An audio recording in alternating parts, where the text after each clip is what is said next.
Mij mollema al je koeken verkeepje op Oudisdij in Dantemadiel. Er is no duidelijkheid oer. Het mij net. Het is heel dubbel. Het is wel de dag van het jaar dat je eigenlijk iepen moet. En je hien wel heel graag iepen wilt. En alle respect natuurlijk voor iedereen. Voor de geloofsovertuiging en dat natuurlijk. Maar ja, het is wel de dag dat je eigenlijk iepen moet. En het is jammer dat er net een alternatief eventueel is. Snijs iepen leidt gevoelig in Dantemadiel. De gemeente had naar de vraag jongen, maar is duidelijk. Want het staat in het coalitieakkoord. De vraag is waarschijnlijk gesteld door deze oliebolcremehouder. En dan wordt er intern eerst wel jongen bij alles langs van wat is hier mogelijk. Hè? Wij proberen natuurlijk wel eens eerst zien van kind. Dus ik denk dat daar misschien enige verwarring ontstaan is. Maar omdat het een kraam is. Maar goed, die valt gewoon simpelweg onder de winkeltijdenwet.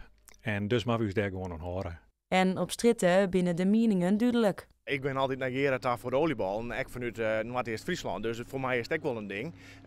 Ik zou het heel jammer vinden als dat net er ook in keer, want Gerard had wel de lekkerste olieballen van de omjouwing hier. Ik zou zeggen, een meidje een uitzondering, hey. Toch? Vind ik wel. Ik winkel je snees net. Net uit mijn principe, ja. Maar ik vind wie maar één dag gaat, dan moet het spul stapleiden. Kan wel niet bekomen. En ik op 31 december Oudisdij. Dat is moeilijk. Ja, nu wordt het moeilijker. Ja, een beetje gebed zie je er toch eigenlijk altijd wel even, hè? Ja. Dat moet ieder zelf weten. Ieder moet voor hemzelf uit, meisje. De manier in Saffelier dat het op sneeuw valt, dat is lekker verkeerd. Pizzeria en alles is ik hier op sneeuw, dus dan moet hij dan met de oliebal kennen. Vind ik wel. Maar zit een uitzondering voor Oudisdij er heel en dan net meer in?